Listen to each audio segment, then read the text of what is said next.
Mes gyvenam iš tikrųjų labai didžiulių pokyčių laikotarpiu, kada technologijos vystosi labai greitai, kada technologijos pradeda stipriai konkuruoti su žmogum ir nebeaišku yra, kokia žmogaus vieta ateities gyvenime yra ir kas užtikrins jo gyvenimo gerbūvį, jo gyvenimo kokybę. Ir aš manau, kad ypatingai svarbu šiandien diskutuoti apie tai, ko reikės žmogui 21 amžiaus viduryje, kokių jam reikės įgūdžių, kokių reikės jam talentų, kokių reikės jam savybių, kad jis sugebėtų būti tuo, kuo Dievas mus paskyrė žemėje, žmogum. Ir ypatingai svarbus vaidmuo tenka švietimo lyderiams, kurie turės pakeisti iš esmės švietimo sistemą ir pakeisti iš esmės žmogaus ugdymo sistemą.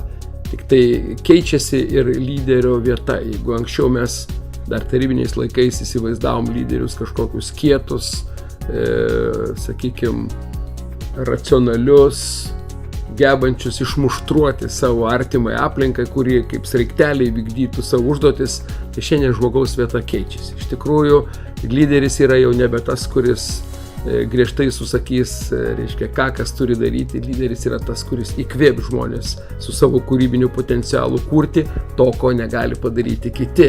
Dėl to lyderystė pati keičiasi, dėl to, aš manyčiau, keičiasi ir principai, pagal kuriuos įmonės veikia. Ir dėl to mums reikia kalbėti apie tai, dėl to mums reikia diskutuoti, nes tie žmonės, kurie nesugebės suprasti tų pokyčių, liks tik tai priedėliai prie kompiuterių.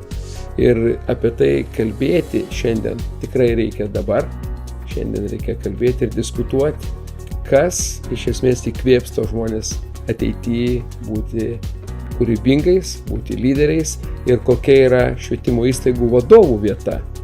Taip kad aš manau, kad šita konferencija tikrai įdomi ir pats laukiu jos su didžiuliu nekantrumu ir galvoju, kad reikės ne tik tai kalbėti pačiam, bet ir klausytis, kaip atrodo švietimo lyderiams jų ateitis.